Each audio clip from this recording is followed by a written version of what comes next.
এইরকম একটি দিনই বৈঠকে উপস্থিত হতে পেরেছি, তাই আল্লাহ শুকরিয়া আদায় করে আলহামদুলিল্লাহ।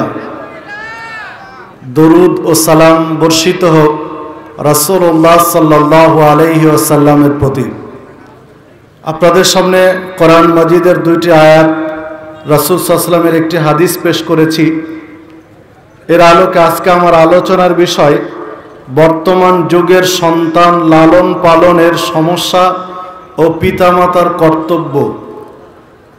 হাউজের অবস্থা দৃষ্টিতে আলোচনা না করাই উচিত, বিশ্রামের সুযোগ দেওয়া উচিত বলেই মনে হয়।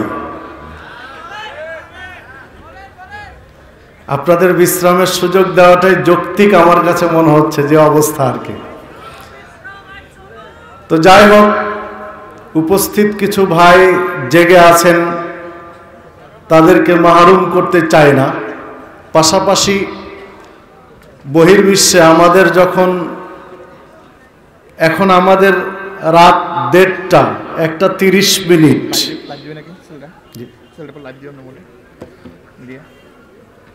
1:30 আমাদের। আর বহু রাষ্ট্রের প্রবাসী ভাইরা অনলাইনে আছেন, কারো দিন 12টা, কারো দিন 1টা, কারো দিন 2:30। তারা দিনের বেলায় আছেন, তারা লাইভে আছেন। তো তাদের জন্য হলেও কিছু কথা বলা উচিত। আপনারা যারা জেগে আছেন তাদের জন্য বলি, যারা ঘুমিয়ে আছেন আগামীকাল পরের দিন লাইভে যেহেতু থাকছে, আপনারা শুনে নিতে পারবেন ইনশাআল্লাহ। বিদায় ঠান্ডা মাথায় কিছু কথা বলি, সময়ের দিকে খেয়াল রেখে। টেনশনের কারণ নেই, আমার পরেও কিন্তু আলোচক আছেন। তরুণ সমাজের তরুণ আলোচক আছেন ভাই মাহমুদ বিন কাসেম। বিদায় আমি শেষ করতে না করতে উনি স্টেজে চলে আসবেন ইনশাআল্লাহ। বিদায় এখনো আমাদের ঝুলিতে অনেক কিছুই আছে, শেষ হয়নি, একটু ধৈর্য ধরুন। তো যাই হোক, চলুন মূল কথায় ফিরে যাই। বর্তমান যুগে সন্তান লালন পালনের সমস্যা, এক্ষেত্রে পিতামাতার কর্তব্য। কয়েকটি পয়েন্ট আউট করেছি, কয়েকটি পয়েন্ট নোট করেছি। পয়েন্টের আলোকে সংক্ষিপ্ত কিছু কথা বলি, যেহেতু রাত অনেক ভারী হয়েছে। তো বর্তমান সময়ে সন্তান লালন পালনে যে সমস্যা, এই সমস্যার মধ্যে আমরা প্রথম বলতে পারি সুশিক্ষার পর্যাপ্ত সুযোগ না থাকা। সন্তানকে যে সুশিক্ষা দেব, এর পর্যাপ্ত সুযোগ না থাকা, সুযোগ নেই, এটা একটা সমস্যা। অনেক ভাই পড়াশোনা করাতে চাই একটি সুন্দর প্রতিষ্ঠানে, দ্বীনি প্রতিষ্ঠানে, কিন্তু তার যে অ্যাবিলিটি, তার যে অর্থনৈতিক সক্ষমতা, সেইটা নেই।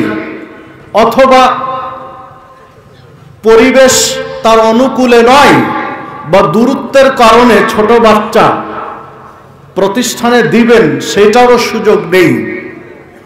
পাশাপাশি নিজ নিজ এলাকায় যে শিক্ষা ব্যবস্থা চলছে তা সুশিক্ষার আওতায় পড়ে না, এইটা একটা বড় সমস্যা। প্রতিষ্ঠানে ছোট ছোট বাচ্চাদেরকে যদি ঢোল, তাবলা, ডুগডুগি শেখানো হয়, এই জাতির কোনোদিন উন্নতি হতে পারে না। ছোট ছোট বাচ্চারা যদি ওস্তাদের সামনে, টিচারের সামনে, প্রিন্সিপালের সামনে বরণ করে নেওয়ার নামে নাচ গানের অনুষ্ঠান করে, এইটা কোনোদিন শিক্ষা হতে পারে না। এই শিক্ষা জাতির কল্যাণ আনতে পারে না। ছোট ছোট বাচ্চাদেরকে যদি প্রতিষ্ঠানে আগুনকে সামনে রেখে সম্মান জানানোর প্রশিক্ষণ দেওয়া হয়, সম্মান জানিয়ে দেওয়া হয়, তাহলে এই শিক্ষা দিয়ে জাতির কল্যাণ আসতে পারে না।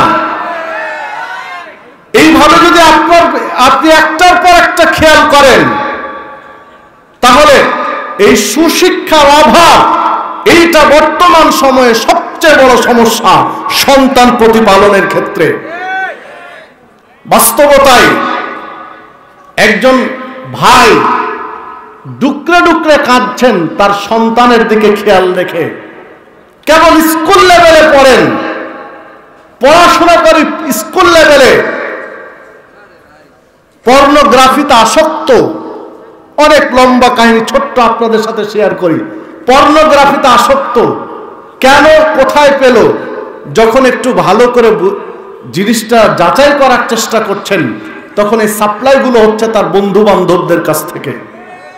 ক্লাস 6-7 ছাত্র, সে ক্লাস 6-7 ছাত্র ছাত্রীর যদি এই অবস্থা হয়, প্রতিষ্ঠানের প্রধান বা দায়িত্বশীল তাদেরকে যদি বিষয়টি বলা হচ্ছে, তখন বলা হচ্ছে যে এইগুলো কি আমাদের দেখার দায়িত্ব? এইগুলো কি ছেলে মেয়ে পর্নোগ্রাফিতে আসক্তি কি না, এটা কি প্রতিষ্ঠান দেখবে? এটা হলো টিচারদের প্রকাশভঙ্গি। তাহলে এই শিক্ষা ব্যবস্থা নিয়ে ভবিষ্যতে জাতি পঙ্গু হবে, এটাই স্বাভাবিক। যার ফল দাঁড়িয়েছে বর্তমান বাংলাদেশে সন্ত্রাসের বড় একটা সন্ত্রাস কিশোর গ্যাং।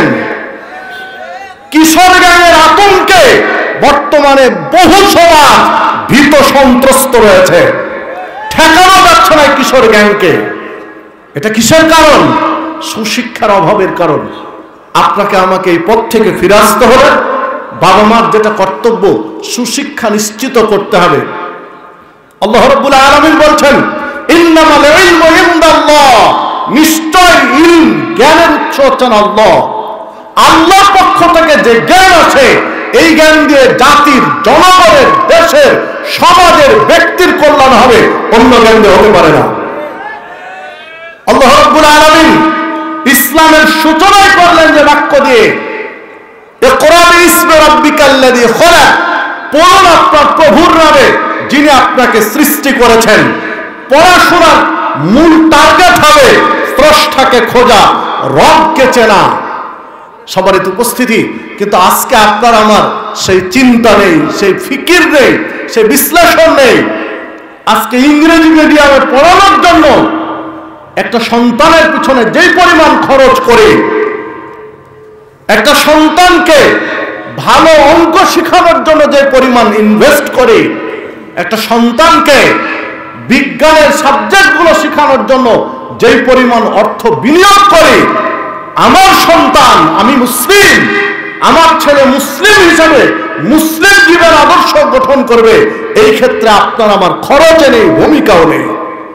যা করি যত সামান্য, এটা উপযুক্ত নয়। একজন English teacher, English private teacher রাখতে গেলে খেয়াল করি, যদি টাকা 2000-এর জায়গায় 3000 দিতে হয়, 5000 দিতে হয়, সপ্তাহে 2 দিন পড়াবে 1 ঘন্টা করে, 5000 দিতে হলে আমি রাজি আছি। কারণ আমার ছেলেকে ভালো ইংরেজি জানতে হবে, যেন কোনো টিচারের কাছে পড়িয়ে হবে না। ভালো সায়েন্স জানতে হবে আমার ছেলেকে, ভালো সায়েন্স যিনি জানেন, বহু টাকার বিনিময়ে তার কাছে পড়াচ্ছি। কিন্তু কোরআন মাজিদ শিখানো দরকার আমার ছেলেকে। তখন দেখছি যে 200 টাকা 300 টাকায় 1 মাস পড়িয়ে দিবে কোন হুজুরে? কোন হুজুর 200-300 টাকায় 1 মাস পড়িয়ে দিবে? আমি তাকে খুঁজছি। কেন? আপনি এখানে চিন্তা করেন যে সবচেয়ে ভালো কোরআন মাজিদ শিখাতে পারে যে ওস্তাদ, সে ওস্তাদের কাছে আমার ছেলেকে আমি পড়াবো। যদি খরচ 3000-এর জায়গায় 5000-এর জায়গায় 10,000 খরচ হয়, তবুও রাজি। কারণ আমি মুসলিম, আমার পরিচয় আগে দরকার, আমার পরিচয়, আমার অস্তিত্ব আগে টিকাতে হবে।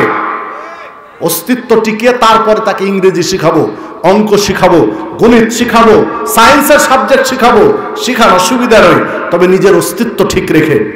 এটা বড় সমস্যা। এই ক্ষেত্রে অভিভাবককে ধর্মীয় শিক্ষা, সুশিক্ষা নিশ্চিত করতে হবে। আর সুশিক্ষা আল্লাহর পক্ষ থেকে যেটা এসেছে সেইটা, কেননা জ্ঞানের উৎস আল্লাহ, কথা আল্লাহ রাব্বুল আলামিন কোরআন মাজিদে ঘোষণা দিয়েছেন। সবারই তো উপস্থিতি। 2 নম্বরে বলতে পারি সমস্যা, নব্য জাহেলিয়াতের প্রভাব। সন্তান প্রতিপালনের ক্ষেত্রে নব্য জাহেলিয়াতের প্রভাব একটা বড় সমস্যা। জাহেলিয়াতের প্রভাব যেসব অঙ্গনে, যেসব সেক্টরে আমরা বলতে পারি, তার মধ্যে 1 নম্বরে বলতে পারি বাদ্যযন্ত্র, গান বাজনা, নৃত্য অনুষ্ঠান। এইগুলো বড় একটা সমস্যা সন্তান প্রতিপালন হওয়ার ক্ষেত্রে। জন্মের পর থেকে 2 বছর, 3 বছর, 2 মাস, 3 মাস, 6 মাস, 8 মাস, 10 মাস, 1-1.5 বছর বয়স থেকে আপনার ছেলে, আমার ছেলে, আপনার আমার সন্তান মোবাইলের প্রতি আসক্ত। ছোট ছোট বাচ্চা কিছুই বুঝে না, কান্না করে, মোবাইল দিলে চুপ থাকে, মোবাইলে একটা গান দিয়ে, একটা কার্টুন দিলে চুপ থাকে। মা বাবাও মনে দায় সারা, যাক তাকে চুপানো যাচ্ছে, তুমি মোবাইল নিয়েই থাকো। ফলশ্রুতিতে মোবাইলের প্রতি সন্তান এতটা আসক্ত হয়, এতটা আসক্ত হয় যে গান বাজনা একদম ছোট বয়স থেকেই সে গান বাজনা বুঝে, গান বাজনা জানে। আপনি মোবাইল চালাতে যতটা দক্ষ, আপনার 3-4 বছরের ছেলে মেয়ে তার চেয়ে বেশি দক্ষ। সম্মানিত উপস্থিতি, এটা তো হওয়ার কথা ছিল না। এইটা একটা বড় সমস্যা, এইটা একটা বড় সমস্যা। অদূর ভবিষ্যতে জাতি মেধাশূন্য হয়ে যাবে এসব ইলেকট্রনিক্স যন্ত্রপাতি বা মিডিয়ার অপব্যবহারের কারণে।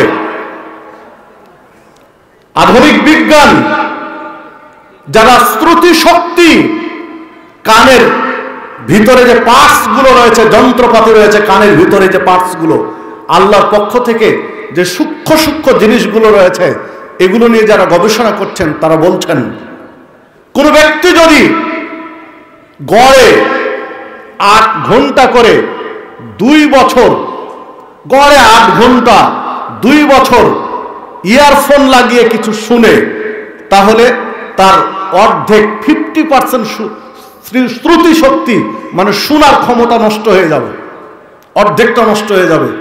আজকাল আপনার ছেলে মেয়ে রাস্তায় চলে ইয়ারফোন লাগিয়ে, সাইকেল চালায় কানে হেডফোন লাগিয়ে, বাসে ট্রেনে জার্নি করবেন দেখেন কানে হেডফোন লাগানো আছে, ঘন্টার পর ঘন্টা কানে ইয়ারফোন লাগানো আছে তাদের। বাংলাদেশের জরিপ বলছে রোড অ্যাক্সিডেন্ট, ট্রেন অ্যাক্সিডেন্ট, একাধিক অ্যাক্সিডেন্ট হচ্ছে কানে ইয়ারফোন লাগিয়ে রাস্তায় চলার কারণে। সম্মানিত উপস্থিতি, এই ক্ষেত্রে আপনাকে আমাকে সচেতন হতে হবে। ছেলে মেয়েদেরকে এই স্মার্টফোন ব্যবহারের ক্ষেত্রে আরো সাবধান হতে হবে, সচেতন হতে হবে। মাকে আরো সচেতন হতে হবে।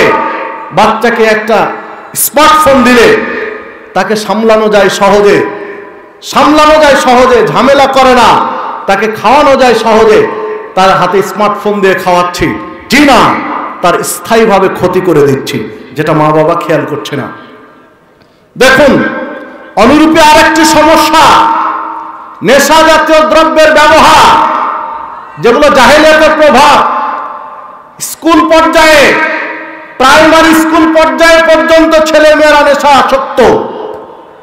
বিভিন্ন ধরনের নেশা, বিড়ি সিগারেট প্রাইমারি লেভেলের ছেলে মেয়েরা বর্তমানে খাচ্ছে, যা মাঝে মাঝে মিডিয়াতে বা সামাজিক যোগাযোগ মাধ্যমগুলোতে দৃষ্টিগোচর হয় মাঝে মধ্যেই। আর হাই স্কুল লেভেল আর ভার্সিটি লেভেলে তো বলার অবকাশই নেই, অবকাশই নেই।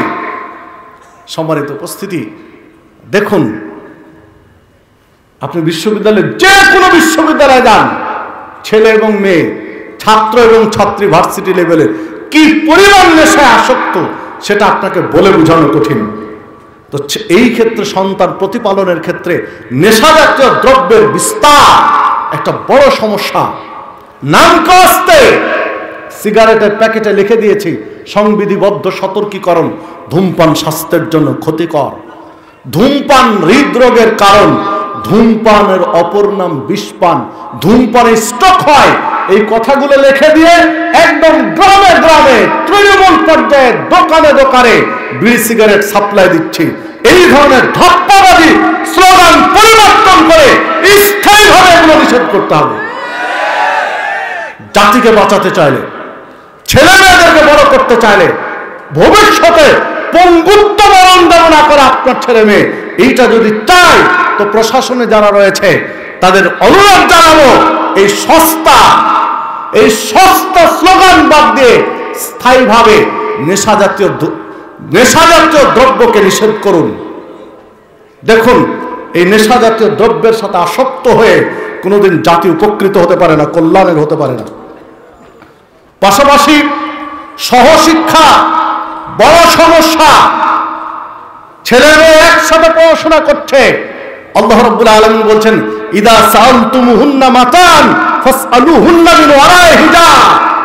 যদি তাদের কাছে কিছু চাইতে হয়, একটা মেয়ের কাছে চাইতে হবে পর্দার আড়াল থেকে।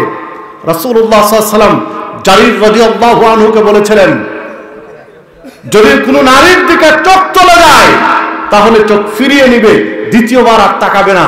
5770 নম্বর হাদিস সহিহ মুসলিমের। একটা নারীর দিকে চোখ গেলে তাকে চোখ ফিরাতে বলেছেন। আর আপনার ছেলে কলেজে পড়ে, আপনার ছেলে ভার্সিটিতে পড়ে, একই সাথে ছাত্র ছাত্রী ক্লাস করবে, টিচার ক্লাস নিবে, আর আপনি মনে করবেন না তারা নিরাপদ। না, এই শিক্ষা ব্যবস্থা দিয়ে আপনি কল্যাণের হতে পারবেন না। একসাথে নগ্ন পোশাকে, অর্ধদেহে পোশাক রেখে ক্লাস চলে, পড়াশোনা করে, তাহলে তাদের ক্ষতির আশঙ্কায় বেশি। বেঁচে থাকার সুবিধা বা বেঁচে থাকার পথ তেমন নেই। দেখুন, একজন কবি চমৎকার একটি কথা বলেছেন, তরঙ্গ বিক্ষুব্ধ সাগর মাঝে মোড়ে বেঁধে দিলে তক্তায়, বলে দিলে ফের সাবধান যেন আঁচল ভিজে না যায়। উত্তাল তরঙ্গ ঢেউ যে সময় চলছে, একজন মেয়েকে তক্তায় বেঁধে দিয়ে বলা হচ্ছে যে যেন আঁচল না ভিজে। ও পানির মধ্যে থাকবে আর আঁচল ভিজবে না, এটা কোনোদিন হতে পারে না। সম্মানিত উপস্থিতি, তাহলে তাকে সেই সুযোগ দিতে হবে। আপনি আমি যত প্রকার নষ্টামি বেপর্দা সব পথ খুলে দিয়ে ছেলে মেয়েকে ভালো করতে চাচ্ছে, এটা সম্ভব নয়। আপনাকে আমাকে ফিরে আসতে হবে। দেখুন, এটা তো রাষ্ট্রীয় বিষয়, আপনি চাইলেও বন্ধ করতে পারবেন না সহশিক্ষা। তাহলে আপনার করণীয় কি? বাবা মার করণীয় কি? যেখানে সহশিক্ষা নেই সেই রকম প্রতিষ্ঠানকে বেছে নেওয়া, যদিও বা আপনার কষ্ট হয় বা খরচ বেড়ে যায়। এরপরে দেখুন, পশ্চিমা সংস্কৃতির অনুসরণ, এটা একটা বড় সমস্যা। ছেলেমেয়েরা পশ্চিমা সংস্কৃতির অনুসরণ করে, আকাশ সংস্কৃতি লালন করে। প্রত্যেকটা পদে পদে এই আকাশ সংস্কৃতি থেকে আপনার আমার ছেলে মেয়েকে ফিরাতে হবে। মুসলিম এমন একটা ধর্ম, জীবন ব্যবস্থা, ইসলাম এমন একটা জীবন ব্যবস্থা যে কারো কাছে কোনো জিনিস ধার নিতে হবে না। পরিপূর্ণ জীবন ব্যবস্থার নাম হচ্ছে ইসলাম। ইন্না দীনা ইনদাল্লাহিল ইসলাম। ইসলাম ভিখারির জাতি নয় যে পশ্চিমাদের কাছ থেকে সংস্কৃতি ভিক্ষা চাইতে হবে। ইসলাম ভিখারির জাতি নয় যে কোনো একটা জিনিস, কোনো একটা দর্শন, কোনো একটা থিওরি, কোনো অঙ্গ, অর্থনৈতিক জীবন বলেন, রাজনৈতিক জীবন বলেন, সামাজিক জীবন বলেন, সাংস্কৃতিক জীবন বলেন, কোন একটা সেক্টরে কারো কাছে ভিক্ষা চাইতে হবে না। ইসলাম পরিপূর্ণ এইরকম জীবন ব্যবস্থা। অথচ যখন আপনার আমার ছেলে মেয়ে মুসলিম আদর্শ লালন না করে, সকাল হলে গুড ইভিনিং বলে অভিবাদন জানায়, বলতে পারেন আসসালামু আলাইকুম অফিসে গিয়ে, রাত্রে কথা হলে পরিচিত জনের সাথে, আপন জনের সাথে গুড নাইট বলে কথা শেষ করে, ভালো কামনা করতে পারে না যে আল্লাহ তোমার জন্য রাতটা মঙ্গলময় করুক, এই দোয়া করতে পারে না। দেখা হলে সালাম দিতে পারে না, ফোন কল ধরে হ্যালো বলে আসসালামু আলাইকুম বলতে পারে না। সম্মানিত উপস্থিতি, বাসা থেকে বেরিয়ে যাচ্ছে, আপনার কাছ থেকে বিদায় নিয়ে আসি বলে বের হচ্ছে, বলতে পারে না আসসালামু আলাইকুম। বাড়িতে ঢুকার সময় বলতে পারে না আসসালামু আলাইকুম। সম্মানিত উপস্থিতি, গুলো কাদের সংস্কৃতির লালন করে, এটা হচ্ছে সমস্যা। দেখুন, এই যে কয়েকদিন, আজকে হচ্ছে ডিসেম্বরের 25 তারিখ, 24 তারিখ সম্মেলন শুরু হয়েছে, 25 তারিখ শুরু হয়ে গেছে, আর মাত্র 5টি দিন পরে 6ষ্ঠ দিনে একটা নাইট আসছে, 31st নাইট, যাকে অনেকে নাম দিয়েছে ফষ্টি নষ্টি নাইট। যত রকম কুকার হয় এসব রাত্রিতে, কেন আপনারা এই রাত্রির সাথে, এই 31st নাইটের সাথে সম্পৃক্ত? কোন মুসলমানের বাচ্চা 31st নাইট পালন করতে পারে না। দিবস পালনের সংস্কৃতি মুসলিম ধর্মে নেই। যদি দিবস পালনের সংস্কৃতি মুসলিম ধর্মে থাকতো, তাহলে 1,24,000 নবী এবং রাসূল এই পৃথিবীতে এসেছেন। মানে এক এক দিনে কয়েকটা যে দিবস এমনি চলে আসতো, শত শত দিবস এক একটা দিনে থাকতো। এই দিবসের সংস্কৃতি আপনার আমার ছেলে মেয়ে ঢুকে আছে। সম্মানিত উপস্থিতি, এই আকাশ সংস্কৃতি থেকে, পশ্চিমা সংস্কৃতি থেকে আপনাকে আমাকে বাঁচতে হবে। ছেলে মেয়েকে সঠিক ধর্ম শিখান, সঠিক দিন শিখান, তাহলে এটা বাঁচার পথ আছে, নইলে নয়, হারিয়ে যাবে সংস্কৃতির আড়ালে। আপনি আর ফিরাতে পারবেন না তাকে। মিডিয়ার অপব্যবহার, মিডিয়া বর্তমানে অধিকাংশ মিডিয়া ইসলামকে বাঁকাভাবে তুলে ধরার চেষ্টা করে, এইটাও একটা সমস্যা। ইসলামের সঠিক রূপটা তুলে না ধরে ভুল কোথায় রয়েছে খুঁজে খুঁজে এইটা বের করে তুলে ধরার চেষ্টা করে, এটা একটা সমস্যা। ইসলামকে ভুলভাবে মিডিয়া উপস্থাপন করে। আপনাকে এই পথ থেকে, আমাকে এই পথ থেকে ফিরাতে হলে যারা মিডিয়া কর্মী রয়েছে অধিকাংশ মুসলিম, তাদেরকে বুঝাতে হবে, ছেলে মেয়েদেরকে সেইভাবে গড়ে তুলতে হবে। মিডিয়ার ক্ষেত্রে আপনাকে আমাকে অবদান রাখতে হবে, না হলে এই পথ থেকে ফিরাতে পারবো না। সম্মানিত উপস্থিতি, আমার সময় শেষ হয়ে গেছে। আর একটি পয়েন্ট নিয়ে আমি শেষ করছি। অসৎ বা চরিত্রহীন বন্ধুর সাহচর্য, এটা একটা বড় সমস্যা। অসৎ বন্ধুর সাহচর্যে আপনার আমার ছেলে মেয়ে নষ্ট হয়ে যাচ্ছে। বিধায় আপনাকে খেয়াল করতে হবে যে কাকে সে বন্ধু হিসেবে গ্রহণ করেছেন। আল্লাহ রাসূল সাল্লাল্লাহু আলাইহি ওয়াসাল্লাম বলেছেন, লা তুসাহিব ইল্লা মুমিনান, মুমিন ব্যতীত কাউকে বন্ধু হিসেবে গ্রহণ করবে না। ইয়া আইয়ুহাল্লাযীনা আমানু কুনু মা'আস সাদিকিন, হে ঈমানদারগণ, তোমরা সাদিকিনদের, সত্যবাদীদের সাথে চলো, সত্যবাদীদেরকে গ্রহণ করো। আর এক হাদিসে আল্লাহ রাসূল সাল্লাল্লাহু আলাইহি ওয়াসাল্লাম বলছেন, তোমরা খেয়াল করো কাকে বন্ধু হিসেবে গ্রহণ করেছো, কেননা বন্ধুর প্রভাব নিজের চরিত্রের মধ্যে পড়ে। আবু দাউদের মধ্যে হাদিসটি বর্ণিত হয়েছে। রাসূলুল্লাহ সাল্লাল্লাহু আলাইহি ওয়াসাল্লাম আর এক হাদিসে বলেছেন, যেটা আপনারা সকলেই জানেন কম বেশি, যে হাপড়ালার সাথে বন্ধুত্ব করলে ক্ষতি ছাড়া লাভ নেই, আবার আতরওয়ালার সাথে বন্ধুত্ব করলে লাভ ছাড়া ক্ষতি নেই। বিধায় বন্ধুর, অসৎ বন্ধুর সাহচর্য একটা বড় কারণ। অনেকেই নষ্ট হয় অসৎ বন্ধুর সাহচর্যের কারণে। আপনার মেয়ে পর্দানশীল, হিজাব পরে, হাত মোজা পরে, পা মোজা পরে, মুখ ঢেকে রাখে, চোখে চশমা দিয়ে স্কুলে যায়, কলেজে যায়, কিন্তু তার বান্ধবী অর্ধনগ্ন, তার নেই হাত মোজা, তার নেই পা মোজা, তার নেই হেজাব, তার নেই বোরকা, কেবলমাত্র সে 3 পিস আর একটা ওড়না গলায় পেঁচিয়ে দিয়ে যায়, দুইজন একসাথে যায়। আপনার মেয়ের বয়সও 18-19 বছর, তার বান্ধবীরও 18-19 বছর। কেন? আপনার মেয়েটার মন চাইবে না যে ওর মতো আমি একটু রিল্যাক্স করি এই জীবনে? বয়স তো সমান। তাহলে আপনাকে খেয়াল করতে হবে যে আপনার মেয়ে যেন এই রকম মেয়ের সাথে বন্ধুত্ব না করে। আপনার ছেলে দাড়ি রেখেছে, টাকনুর উপরে প্যান্ট পরে, সালাদ পরে, ভালো থাকার চেষ্টা করে, কিন্তু তার বন্ধু টাকনুর নিচে প্যান্ট, দাড়ি নেই, ক্লিন শেভ, সম্পূর্ণ পাশ্চাত্য জীবনধারায় জীবন যাপন করে, তার সাথে একসাথে চলাফেরা করে। তো আপনার ছেলের কি মন চায় না যে আমিও একটু তার মতো মডার্ন হওয়ার চেষ্টা করি, আধুনিক হওয়ার চেষ্টা করি? কেন থাকবো এই আধুনিক যুগে সেকেলে হয়ে থেকে যাব? কেন আদিম যুগের মতো থেকে যাব? কেন? বিধায় আপনার ছেলে 1 দিন, 2 দিন, 3 দিন থাকতে থাকতে এক সময় তার বন্ধুর মতো হয়ে যাবে, এটাই স্বাভাবিক।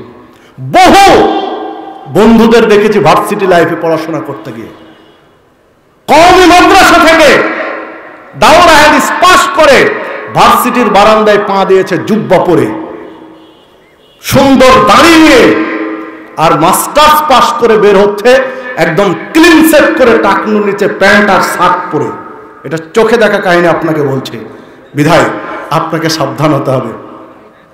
যদি সাবধান না হই, সাহচর্য কাদের সাথে, কোন বন্ধুদের সাথে চলাফেরা করছে, এটা যদি খেয়াল না করি, এমন একদিন আপনি বুঝতে পারবেন যেই দিন বুঝে আপনার কোনো কাজ আসবে না। একজন কবি বলছেন, উষার মরুর ধূসর বুকে বিশাল যদি শহর গড়, একটি জীবন সফল করা তার চেয়ে অনেক বড়। মরুভূমির মাঝে বিশাল মরুভূমির মাঝে বড় বড় অট্টালিকা তৈরি করে বিশাল একটা শহর স্থাপনা করা, শহর তৈরি করা যতটা কঠিন, তার চেয়ে একজন সন্তানকে সঠিক মানুষ হিসেবে গড়ে তোলা অনেক গুণ বেশি কঠিন। কি করবেন 7 তলা বাড়ি করে, কি করবেন 10 তলা বাড়ি করে, কি করবেন অনেক বড় ডিগ্রি দিয়ে, যদি ডিগ্রিধারী সন্তানটা অমানুষ হয়? যদি 10 তলার 7 তলা বিল্ডিং এর ঘরের ভিতর মানুষগুলো জানোয়ারের মতো আচরণ হয়, কি করবেন এগুলো করে? আসুন ঘরের ভিতরে মানুষগুলো, ছেলে মেয়েগুলোকে মানুষ বানিয়ে যাওয়ার চেষ্টা করি, তাহলে ইহকালেও কল্যাণ, পরকালেও কল্যাণ হবে ইনশাআল্লাহ। দেখুন একটা গৃহপরিচারিকাকে গরম পানি ঢেলে দিতে দ্বিধাবোধ করি না। এইগুলো মানুষ না জানোয়ার? এই পশুরূপী মানুষগুলো সমাজ নষ্ট করছে। বিশাল বিল্ডিং এর ভিতরে যেন যে ব্যক্তিগুলো থাকবে এরা যেন মানুষ হয়, এইভাবে গড়ে তোলার চেষ্টা করে আল্লাহ রাব্বুল আলামিন সকলকে সেই তৌফিক দান করুন। অনেক টাকা রেখে যাওয়ার চেয়ে একটা সুসন্তান রেখে যান, ইহকাল পরকাল আপনার কল্যাণময়। হ্যাঁ, সুসন্তানের পাশাপাশি যদি বেশি কিছু রেখে যেতে পারেন আলহামদুলিল্লাহ, খায়ের, নিষেধ নেই শরীয়তে, কিন্তু সন্তানটা যেন সন্তানের মতো সন্তান হয়। আল্লাহ রাসূল সাল্লাল্লাহু আলাইহি ওয়াসাল্লাম বলছেন, মানুষ মারা যাবে, সব আমল বন্ধ, কিন্তু 3টা আমল চালু থাকবে। তার একটা বলেছেন ওয়ালাদুন সালিহ ইয়াদউ লাহু, সৎ সন্তান যে বাবা মার জন্য প্রার্থনা করবে, দোয়া করবে। আসুন আমরা প্রত্যেকেই সন্তানগুলোকে সৎ হিসাবে রেখে যাই। আল্লাহ রাব্বুল আলামিন সেই তৌফিক দান করুন। আল্লাহ রাব্বুল আলামিন বলছেন, ইয়া আইয়ুহাল্লাযীনা আমানু কু আনফুসাকুম ওয়া আহলিকুম নারা, হে মুমিনগণ, নিজেরা জাহান্নামের আগুন থেকে বাঁচো, পরিবারকে বাঁচাও। আসুন নিজে বাঁচি, পরিবারকে বাঁচানোর চেষ্টা করি। প্রত্যেকে নিজ নিজ পরিবারকে যদি বাঁচানোর চেষ্টা করি, সমাজ ভালো হওয়া খুব সহজ। আল্লাহ রাব্বুল আলামিন আমাদের সকলকে সেই তৌফিক দান করুন। আল্লাহ রাব্বুল আলামিন জামিয়া সালাফিয়ার এই ইসলামী সম্মিলন, সালাফি কনফারেন্সকে আল্লাহ কবুল করে নিন। আপনারা দূর দূরান্ত থেকে এসেছেন, আল্লাহ রাব্বুল আলামিন আপনাদেরকে যাজায়ে খায়র দান করুন। পরিশেষে একবার বলেছিলাম, আবারও ঘোষণাটা দিয়ে যাচ্ছি যে আপনাদের জন্য চমৎকার একটি বই আছে।